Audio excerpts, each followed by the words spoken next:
Can we start off by looking up front at what the problem is as far as you're concerned with HR's use of IT? HR has got a long history of using technology to enable it to do the work that it does. As I see it, there is a huge potential in the technology, and organisations have made massive investments in that technology over the years. But I think what they've not done is fully exploit the proper potential of what they've invested in, and there's a huge gap between what is possible and what they're actually achieving.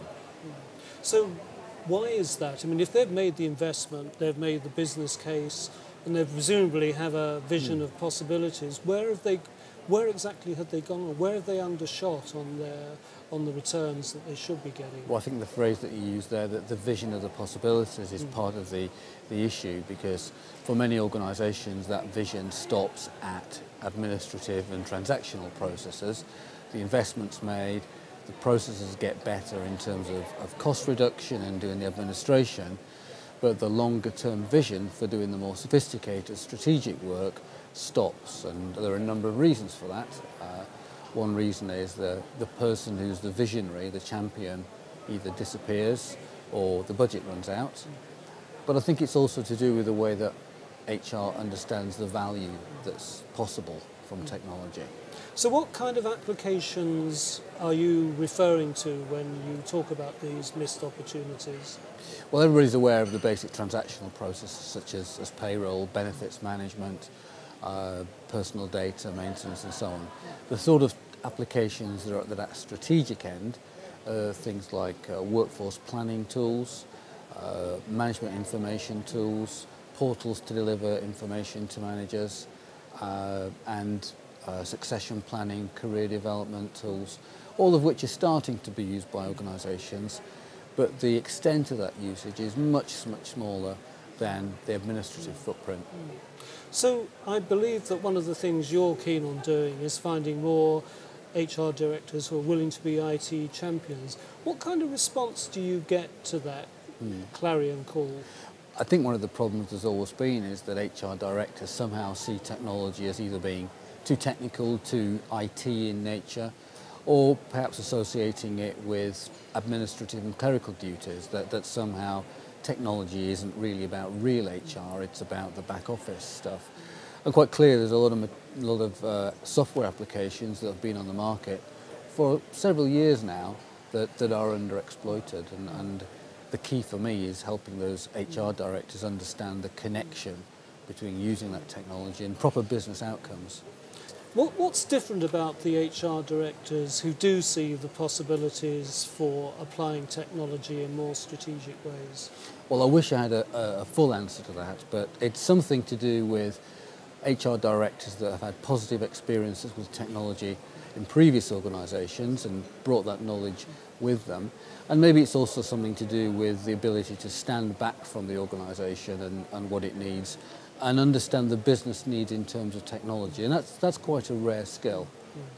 But presumably, by contrast with the backroom applications, it must be more complicated to build a convincing business case as well for investment in these strategic, presumably longer term applications. Is that part of the issue? It absolutely is, and I think one of the key skills for HR directors in the future is going to be that ability to build business cases for whatever they're doing, not just in technology terms, but any kind of HR investment and intervention. I think one of the keys to that is to stand back and look at this in terms of value rather than cost reduction. And the key question I would always ask is, will that investment in technology give your organisation some sort of competitive advantage? Will it enable you to do things that you couldn't do before? And organisations that simply focus on cutting HR budgets, I think will tend to underutilise the technology.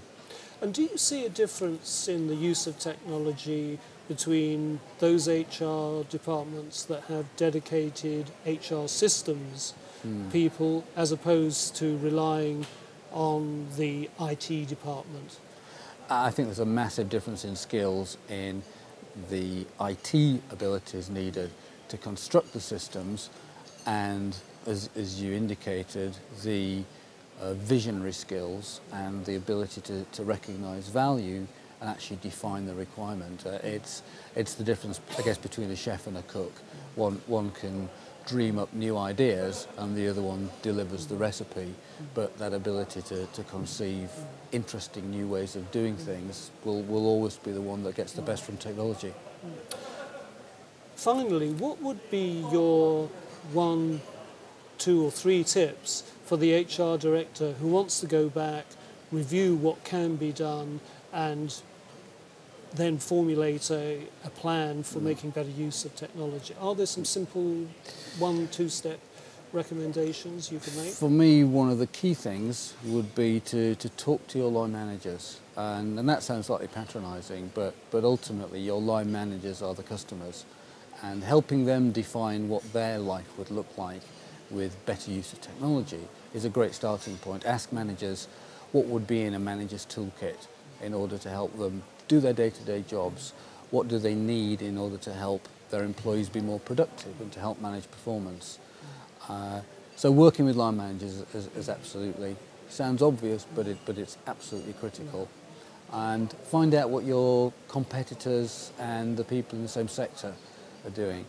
Not necessarily following suit, because it's not about one size fits all, but there are always good ideas out there, and steal, adopt, borrow ideas wherever you can. And would you expect in 1 or 2 years' time to come back and say that the picture is changing? Of course, I'd like to be able to say that, and it will be changing.